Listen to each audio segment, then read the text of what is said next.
क्या आप सुबह उठते ही महसूस करते हैं थकान?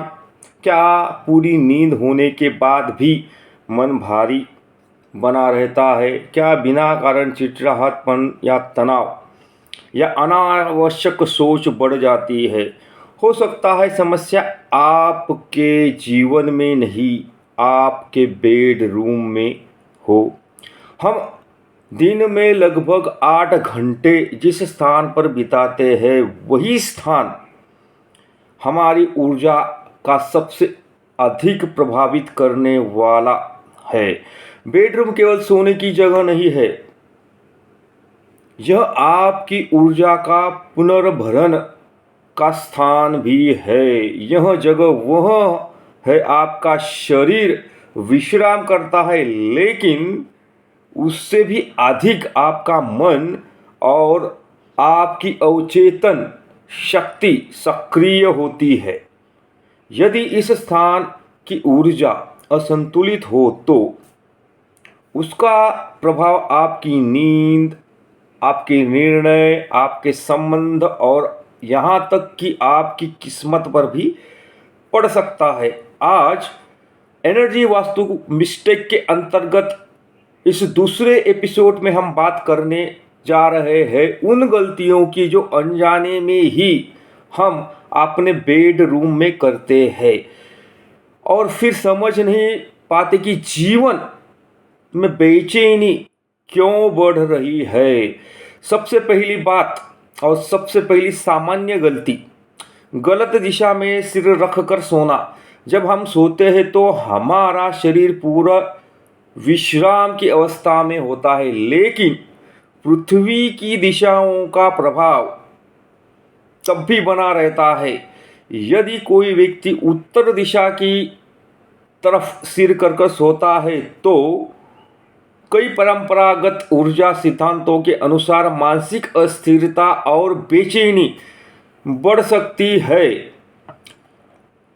यदि सिर दक्षिण या पूर्व की दिशा में रखा जाए तो ऊर्जा का प्रभाव संतुलित माना जाता है।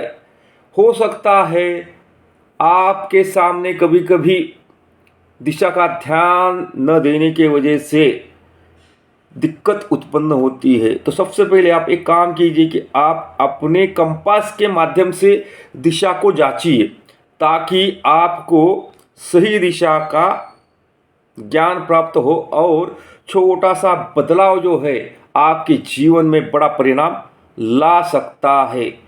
दूसरी गलती, बिस्तर के ठीक सामने आईना होना।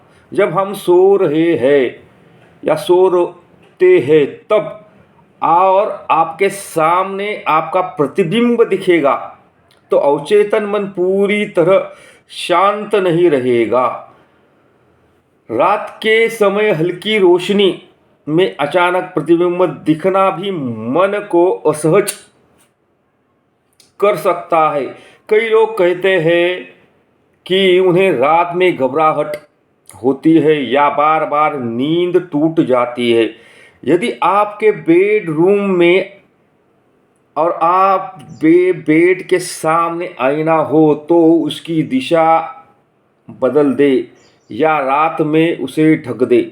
यह छोटा सा परिवर्तन आपकी जीवन में गुणवत्ता बदल सकता है, यानी आपकी नींद की गुणवत्ता और आपके जीवन की गुणवत्ता को परिवर्तित कर सकता है। तीसरी और बड़ी सामान्य गलती क्या है, बिस्तर के नीचे सामान रखना। पुराने डिब्बे, कबाड़, टूटा सामान या अनावश्यक वस्तुएं बेड के नीचे भरकर रखना, इससे ऊर्जा भारी हो जाती है और ऊर्जा का प्रवाह जो है रुक जाता है। जब ऊर्जा रुकती है तो मन भी रुकता है। निर्णय लेने में भ्रम, काम में टालमटोल और सोच में उलझन बढ़ सकती है।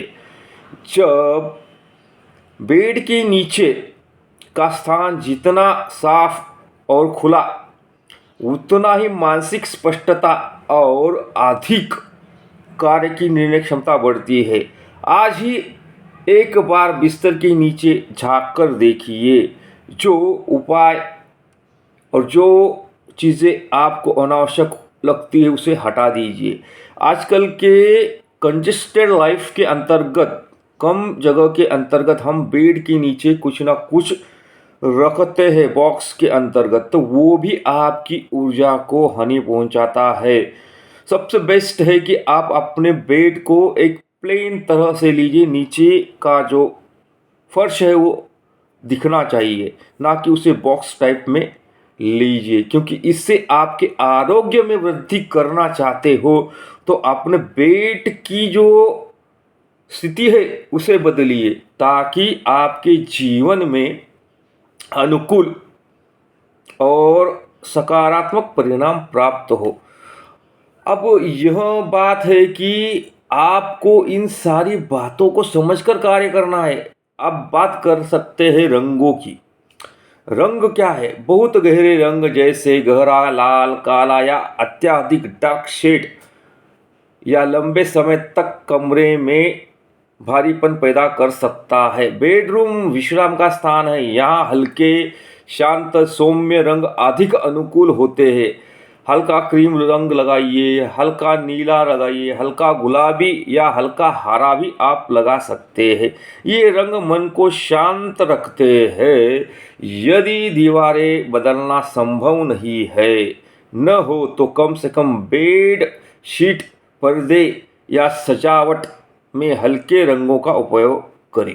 कहने का तात्पर्य क्या है कि अगर आपके कमरे का कलर आप बदल नहीं सकते हो तो जो चीज़ें हमने आपको बताई है उसको उस तरह से वहाँ पे प्रेजेंट कीजिए, तो आपके जीवन में एक स्थिति सामान्य रूप से कार्य करेगी और आपकी हेल्थ और आपकी आरोग्य की सक्रियता और आपके निर्णय की स्पष्टता अच्छे से बढ़ेगी। आजकल क्या होता है कि आधुनिक युग आ गया है और आधुनिक युग के अंतर्गत सबसे महत्वपूर्ण गलती क्या है? मोबाइल, इलेक्ट्रिक उपकरणों को बिस्तर के पास रखकर सोने से पहले लंबे समय तक उसको चलाना, मन को विश्राम नहीं देना या उस स्थिति में ना लाना, यह आपके जीवन में हानिकारक है। और सबसे बड़ी बात है कि नीली रोशनी जो है दिमाग को सक्रिय करती है।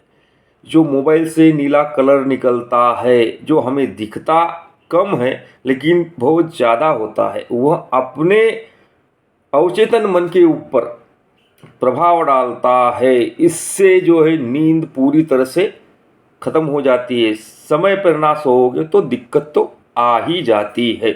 उसी तरह उस नीली रोशनी आपके दिमाग को सक्रिय रखती है। बेडरूम को कार्यस्थल मत बनाइए और मनोरंजन स्थल तो मत ही बनाइए।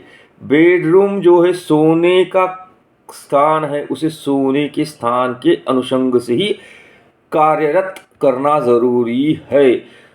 तो समझ लीजिए कि शयन कक्ष को शयन कक्ष के अंतर्गत ही बनाना है। सोने से कम 30 मिनट पहले या ज़्यादा से ज़्यादा 1 घंटा पहले मोबाइल को दूर रखिए, चार्जर को दूर रखिए, इलेक्ट्रॉनिक वस्तुओं से परहेज रखिए। यदि संभव हो सको तो वाईफाई राउटर जो है उसे बेड के पास मत लगाइए, क्योंकि वो धीरे धीरे आपके अंतर महसूस करेगा